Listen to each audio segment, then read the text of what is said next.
28 साल का नौजवान कल्पेश आज बहुत खुश था, और हो भी क्यों नहीं।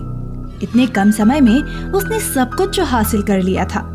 एमएनसी में जॉब, कदम कदम पर साथ देने वाली सुंदर सी बीवी और एक छोटी बेटी। बस कमी थी तो एक आशियाने की, जो आज पूरी हो गई, लेकिन एक अजीब से कॉन्ट्रैक्ट के साथ। और इसी अजीब बात पर कल्पेश ने ध्यान नहीं दिया। कॉन्ट्रैक्ट का वो पेज निकालकर अपनी ब्रीफकेस में रख लिया। दूसरे दिन सुबह पूरा परिवार नए घर में शिफ्ट होने के लिए गेट पर खड़ा था। कल्पेश चाहता था कि उसकी पत्नी दुल्हन की तरह सजकर नए घर में प्रवेश करे। चावल से भरा कलश दहलीज पर रखकर कल्पेश ने अपनी पत्नी को अंदर आने के लिए कहा, लेकिन जैसे ही अपूर्वा ने कलश पर पैर लगाया, उसकी बेटी जोर से चिल्लाई,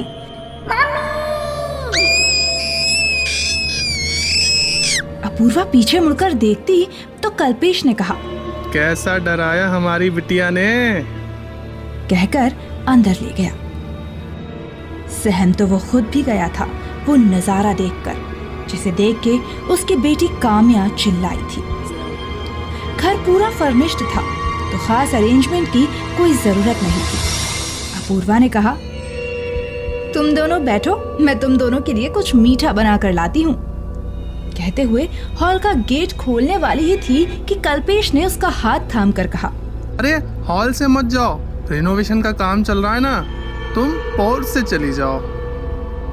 अपूर्वा मुस्कुराई और पोर्च के रास्ते किचन में आ गई। कल्पेश ने राहत की सांस ली। दिन भर यूं ही बीत गया।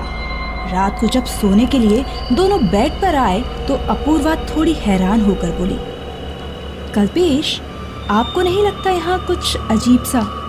किचन में जाकर आज ऐसा लग रहा था कि काफी टाइम पहले से यहाँ खाना बनता आ रहा हो, यानी ऐसा लग रहा था कि यहाँ पहले से कोई रह चुका है। कल्पेश ने फिर बात घुमाई, हाँ जाने मन, हम ही तो थे जो रोज आपके लिए खाना बनाते थे। नहीं कल्पेश, मजाक मत करो। शाम को जब मैं मिठाई बनाकर ला रही थी तो हॉल का दरवाजा नहीं खुल रहा था। बहुत सारी कीलें लगी हुई हैं वहाँ। हॉल की खिड़कियाँ भी, वो सब बंद हैं। हॉल का दरवाजा दिखाने के लिए वो आगे बढ़ती है कि अचानक कल्पेश उसे पकड़ लेता है और बातों में उलझा देता है। अरे वो हॉल अभी अंडर कंस्ट्रक्शन है ना, इसीलिए। पर अपूर्वा भी कहाँ मानने वाली थी। अपूर्वा ने कल्पेश का हाथ अपने हाथ में लेकर पूछा, तुम मुझसे कुछ छुपा तो नहीं रहे हो ना? लेकिन कल्पेश की आंखों में घूम रहा था सुबह का वो नजारा, काम्या की चीख और सफेद चावल पर बने वो खून से पैरों के निशान। इसी सोच में सुबह हो गई। कल्पेश अपना टिफिन लेकर ऑफिस चला गया और यहाँ कल्पना अकेले घर में थी। उसे उस हॉल से कहीं रोने की आवाज तो कहीं पायल की झनकार की आवाज, कभी हंसने की आवाजें आती तो कभी डरावनी आवाजें आती। दूसरी तरफ काम्या की तबीयत बिगड़ती जा रही थी।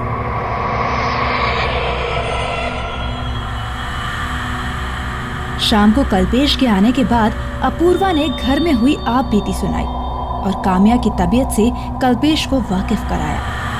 कल्पेश ने सोचा कि सब कुछ इतना अजीब क्यों हो रहा है, आखिर कॉन्ट्रैक्ट में हॉल भी तो हमारे नाम पर था। वो कॉन्ट्रैक्ट फाइल फिर से पढ़ता है, लेकिन उतने में ही अपूर्वा रात का खाना सबके लिए रूम में लाने के लिए उठती है और उसी पोर्च से आती है तो उसके सामने खड़ी होती है एक अधजली नई नवेली दुल्हन। अपूर्वा चीख उठती है। दुल्हन के जोड़े में सजी वो औरत कह रही थी कि कल्पेश पर उसका हक है। कल्पेश सिर्फ मेरा है, सिर्फ मेरा। अपूर्वा पत्थर बन चुकी थी और जैसे ही उस औरत ने काम्या को देखा, काम्या की मौत हो गई। कल्पेश डरा सहमा कॉन्ट्रैक्ट का पेपर हाथ में लिए होता है और वो अपूर्वा से भागने के लिए कहता है। वो दोनों ही वहां से भाग जाते हैं और उस घर में रह जाती है एक अधजली नई नवेली दुल्हन की रूह और मरी हुई काम्या।